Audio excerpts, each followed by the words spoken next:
ಆಲಿಕಲ್ಲು ಮಳೆ ಹಿನ್ನೆಲೆ ಇಂಡಿಗೋ ವಿಮಾನ ತುರ್ತು ಭೂಸ್ಪರ್ಶವಾಗಿದೆ. ನವದೆಹಲಿಯಿಂದ ಶ್ರೀನಗರಕ್ಕೆ ತೆರಳುತ್ತಾ ಇದ್ದಂತಹ ಇಂಡಿಗೋ ವಿಮಾನ ಇದು. ಆಲಿಕಲ್ಲು ಮಳೆ ಹಿನ್ನೆಲೆ ಇಂಡಿಗೋ ವಿಮಾನ ತುರ್ತು ಭೂಸ್ಪರ್ಶವಾಗಿದೆ. ಶ್ರೀನಗರದ ಏರ್ಪೋರ್ಟ್ನಲ್ಲಿ ವಿಮಾನ ತುರ್ತು ಭೂಸ್ಪರ್ಶವಾಗಿದೆ. ಅದೃಷ್ಟವಶಾತ್ ವಿಮಾನದಲ್ಲಿದ್ದಂತಹ ಪ್ರಯಾಣಿಕರು ಸಿಬ್ಬಂದಿ ಸುರಕ್ಷಿತವಾಗಿದ್ದಾರೆ. ಆಲಿಕಲ್ಲು ಮಳೆಯಿಂದ ಚಲಿಸ್ತಾ ಇದ್ದಂಥ ವಿಮಾನದ ಮುಂಭಾಗ ಜಖಮ್ ಆಗಿದೆ. ಕೂದಲೆಳೆ ಅಂತರದಲ್ಲಿ 227 ಪ್ರಯಾಣಿಕರು ಪಾರಾಗಿದ್ದಾರೆ.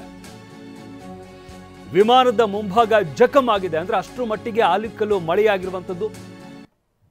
ಆಲಿಕಲ್ಲು ಮಳೆ ಹಿನ್ನೆಲೆಯಲ್ಲಿ ಇಂಡಿಗೋ ವಿಮಾನ ತುರ್ತು ಭೂಸ್ಪರ್ಶವಾಗಿದೆ. ನವದೆಹಲಿಯಿಂದ ಶ್ರೀನಗರಕ್ಕೆ ತೆರಳುತ್ತಾ ಇದ್ದಂತಹ ಇಂಡಿಗೋ ವಿಮಾನ ಶ್ರೀನಗರದ ಏರ್ಪೋರ್ಟ್ನಲ್ಲಿ ವಿಮಾನ ತುರ್ತು ಭೂಸ್ಪರ್ಶವಾಗಿದೆ. ನವದೆಹಲಿಯಿಂದ ಶ್ರೀನಗರಕ್ಕೆ ಹೋಗ್ತಾ ಇತ್ತು. ಏನು ವಿಮಾನ ನಿಲ್ದಾಣ ರೀಚ್ ಆಗಬೇಕಾಗಿತ್ತು. ಆದರೆ ಅಲ್ಲಿ ಗಮನಿಸ್ತಾ ಇದ್ದೀವಿ ದೃಶ್ಯಾವಳಿಗಳಲ್ಲಿ, ಅಂದರೆ ಆ ಮುಂಭಾಗ ಯಾವ ರೀತಿಯಾಗಿ ಜಖಮ್ ಆಗಿದೆ ಅಂತ. ಸ್ವಲ್ಪದರಲ್ಲೇ ಒಳಗಡೆ ಇದ್ದಂಥ ಪ್ರಯಾಣಿಕರು ಹಾಗೆ ಸಿಬ್ಬಂದಿ ಬಚಾವಾಗಿದ್ದಾರೆ. ಇನ್ನು ಸ್ವಲ್ಪ ಹೆಚ್ಚು ಕಮ್ಮಿ ಆಗಿತ್ತು ಅಂತಂದ್ರೆ ಬಹಳ ದೊಡ್ಡ ಅನಾಹುತ ಆಗುವಂತ ಸಾಧ್ಯತೆ ಇತ್ತು.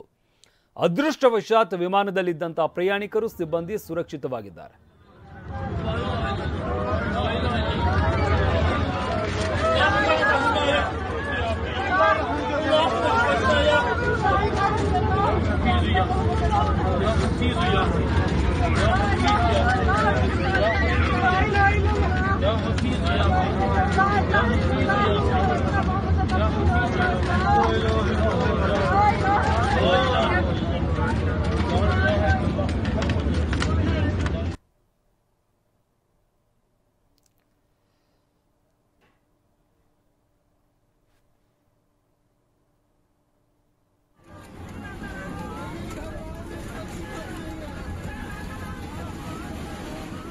ಈ ಬಗ್ಗೆ ಮತ್ತಷ್ಟು ಮಾಹಿತಿ ನೀಡ್ತಾರೆ ನಮ್ಮ ಪ್ರತಿನಿಧಿ ಮಹೇಶ್. ಗಮನಿಸ್ತಾ ಇದ್ದೀವಿ, ವಿಮಾನದ ಮುಂಭಾಗ ಸಂಪೂರ್ಣವಾಗಿ ಜಖಮ್ ಆಗಿದೆ. ಅಂದ್ರೆ ಇದನ್ನು ಗಮನಿಸ್ತಾ ಇದ್ರೆ ಅಲ್ಲಿ ಪ್ರಯಾಣಿಕರು ಹಾಗೆ ಸಿಬ್ಬಂದಿ ಉಳಿದಿರೋದೇ ಅದೃಷ್ಟ ಅಂತಾನೆ ಹೇಳ್ಬೋದಾಗುತ್ತೆ. ಅಷ್ಟರ ಮಟ್ಟಿಗೆ ಆ ಮುಂಭಾಗ ಜಖಮ್ ಆಗಿರುವಂಥದ್ದು.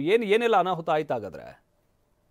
ಶಮಂತ್, ನಿಜಕ್ಕೊಂದು ದೊಡ್ಡ ದುರಂತ ತಪ್ಪಿ ಅಂತ ಹೇಳ್ಬೋದು. ಯಾಕಂದ್ರೆ ಏನು ಹವಾಮಾನ ಆಲಿಕಲ್ಲು ಇಂಡಿಗೋ ವಿಮಾನ ತುರ್ತು ಭೂಸ್ಪರ್ಶ ಇರುವಂತದ್ದು. ಇದು ನವದೆಹಲಿಯಿಂದ ಶ್ರೀನಗರಕ್ಕೆ ತೆರಳುತ್ತಿದ್ದ ವೇಳೆ ಇಂಡಿಗೋ ವಿಮಾನ ಶ್ರೀನಗರದ ಅಂದ್ರೆ ತುರ್ತಾಗಿ ವಿಮಾನ ಸಿಬ್ಬಂದಿ ಸುರಕ್ಷಿತವಾಗಿ ಏನು ಹತ್ತಿರುವಂತದ್ದು. ಪ್ರಮುಖವಾಗಿ ಮಳೆಯಿಂದ ಓಕೆ.